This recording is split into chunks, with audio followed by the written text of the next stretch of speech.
He had a vision of how the customer, how the dealer, how the customer gets into partially into the design process, and how it is that we can make that more of a great experience on the purchasing side, not just on the instrument side.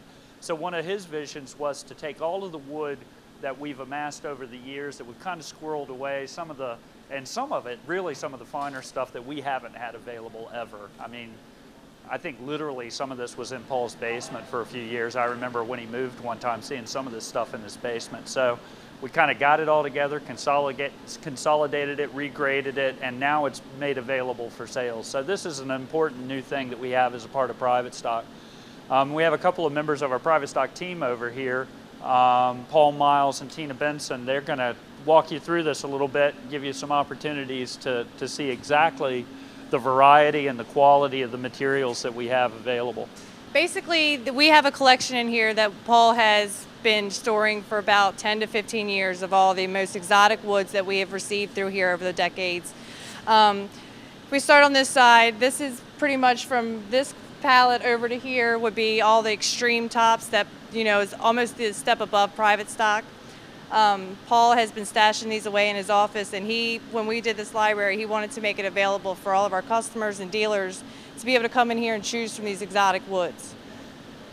We also have all different types of fingerboards. If you come through here a little bit, here's an example of a Pernambuco fingerboard.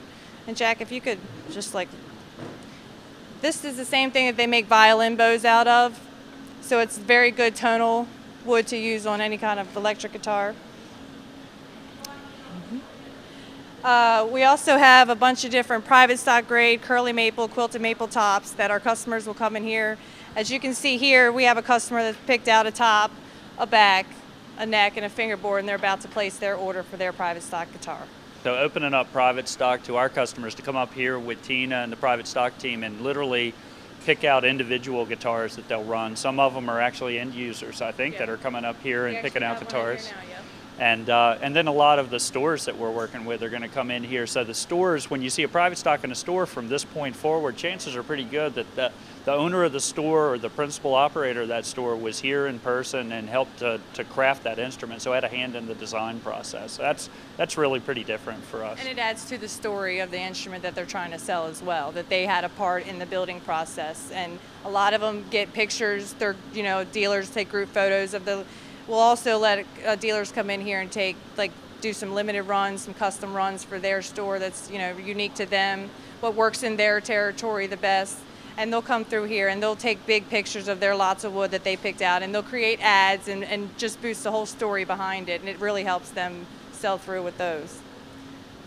We have Private Stock grade woods in here, and we also have artist grade woods. The artist grade woods are where the custom limited runs come from. They'll come in here, they'll do 10, 25 guitar piece runs at a time. This is Private Stock grade curly maple.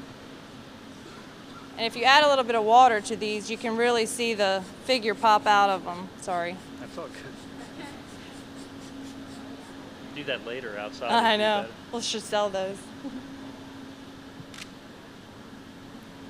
A lot of people use these on, and they'll stain them and they'll match the top.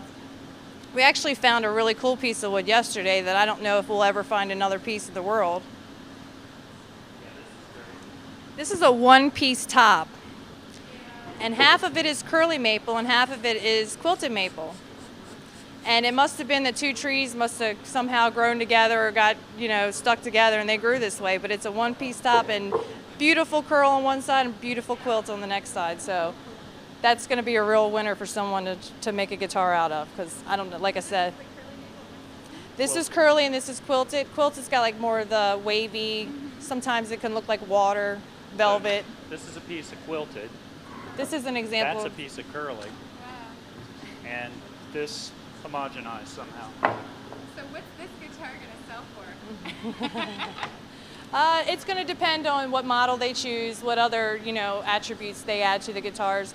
Every Private Stock is priced differently. They're all priced individually because, certain inlays may cost more than others, and it's really just up to the customer and what they choose, and so it's priced individually.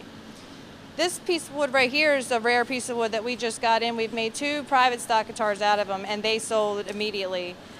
It's called Macquarie, and it's like I said, we have a little limited supply in here now, but as soon as I showed it to the customer, he's like, "That's my top." I mean, he wouldn't let me take it off the table, so it's a really good sign. Another thing I think that's important with private stock is it is a visual thing, and you look at the wood and you can see it's amazing and it's beautiful and everything, but particularly with Paul's involvement in it, Paul is just, and you guys know Paul, he is a freak of nature when it comes to tone. And so the thing that you can be assured of is, yeah, it's pretty, it's awesome, it's beautiful, it's stunning, but they sound amazing. So particularly the guitars that he comes down, he gets excited about, you usually find them in his office, they're in there in stands and stuff. Those guitars just sound outrageous. They sound as good as they look. And that, I think, is a pretty tough, that's a tough trick. And these guys do a great job of doing that on a regular basis. Yeah, sometimes we get Paul in here and we can't get him out because he just is like a kid in a candy store around here and all this wood.